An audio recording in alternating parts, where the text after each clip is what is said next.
if an animal experiences, no significant stress, does that ever cause problems? What about too little stress? Like, in what sense can we say that stress is necessary for normal learning? Um, I Is there a mean, mouse model of coddling? intuitively, yes, but mice are pretty jumpy. So Okay.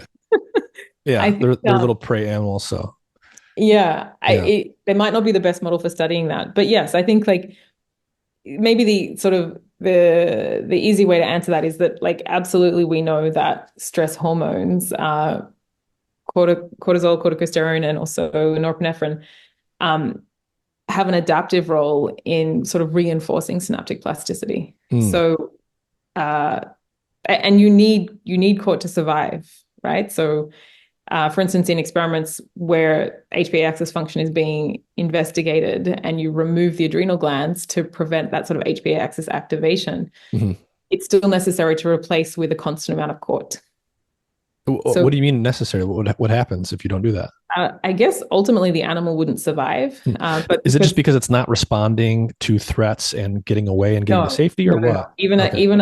a lab rat that can sort of live a pretty cushy life needs cort because of the diverse functions that cort mediates. I see. So this is probably another area where our language can mislead us. We think of cortisol as a stress hormone, but it's doing other things other than a Absolutely. pure stress response. Absolutely. Yes. Yeah, it has really diverse functions. Hmm. Yeah. What are some of the other major things that it does? Has a lot of metabolic functions and just general like energy balance. Hmm. Hmm. Yeah. Interesting.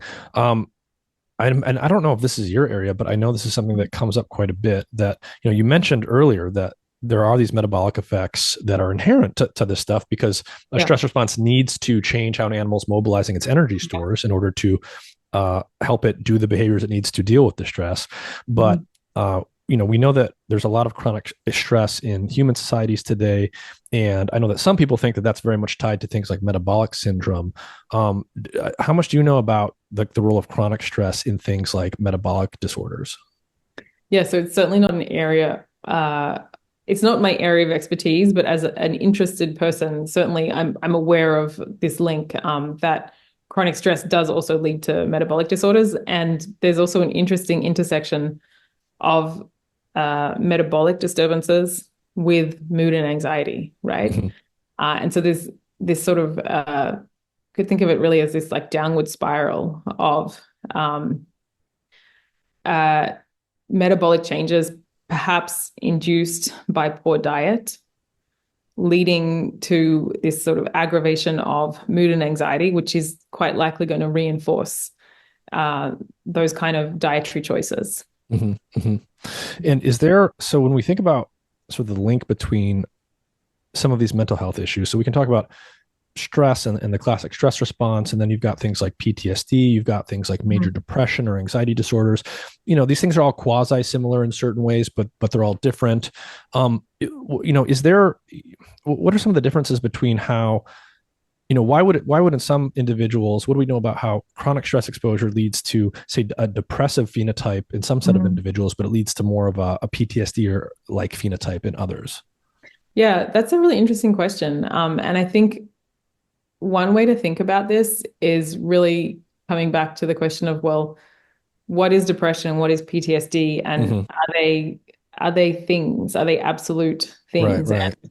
And I will leave that to the psychiatrist to decide. But I think that there's increasingly an appreciation that, from a research perspective and probably from a treatment perspective, it's more useful to focus on specific symptoms. And then you could sort of decompose specific disorders into their symptoms. But more and more, we've been kind of just taking the approach of, instead of thinking about a model for depression, we're studying some specific function that is relevant for depression, but is likely relevant across a lot of disorders. So we've been doing a lot of work. This is unpublished work looking at reward processing